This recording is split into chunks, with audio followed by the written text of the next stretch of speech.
हे कमी होत आहे, असं साधारण महाराष्ट्रातलं चित्र आहे।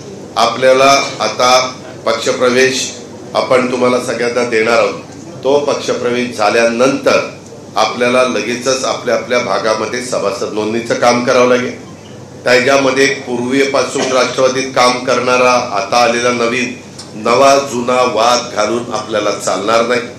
त्याच्यामध्ये ज्याच्यामध्ये इलेक्टिव्ह मेरिट असेल, ज्याच्यामध्ये साधारण लोकांचा कानोसा घेतल्यानंतर बाबा ही भगिनी आमचं प्रतिनिधित्व करण्याच्या करता आम्हाला योग्य वाटते, किंवा हा आम्हाला योग्य पुरुष वाटतो किंवा तरुण वाटतो किंवा तरुणी वाटते, अशा पद्धतीनं अलीकडच्या पूर्वीच्या काळामध्ये सर्वे वगैरे प्रकार नव्हता।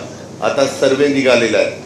सर्वेमध्ये साधारण अंदाज येतो खरंच बाबा कुणाच्या मागं जनाधार आहे, आणि काही जण नुसतेच वरवर पुढं पुढं करणारे, तर गावात त्याला कोणी विचारत पण नाही।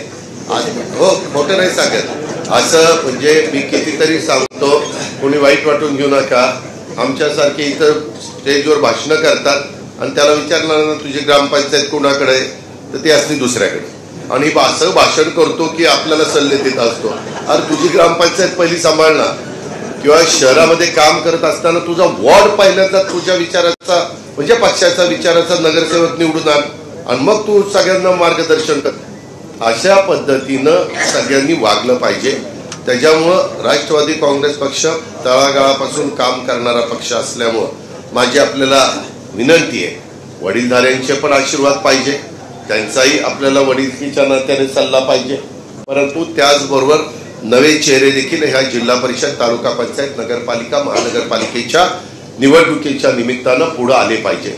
कारण हे सतत चक्र हे चाललेलं असतं।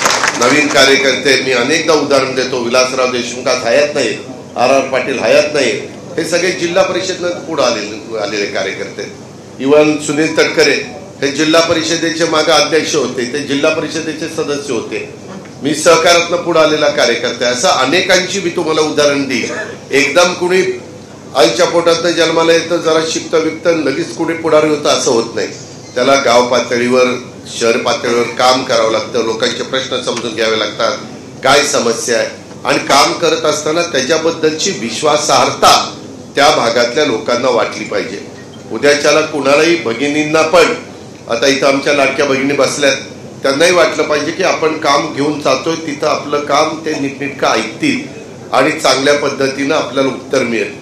तिथं आपली कशा पद्धतीनं मानसिकता आहे ती पहिल्यांदा तपासली पाहिजे। कधी कधी काही जण चुका करतात आणि मग त्याची किंमत पक्षाला मोजावी लागते।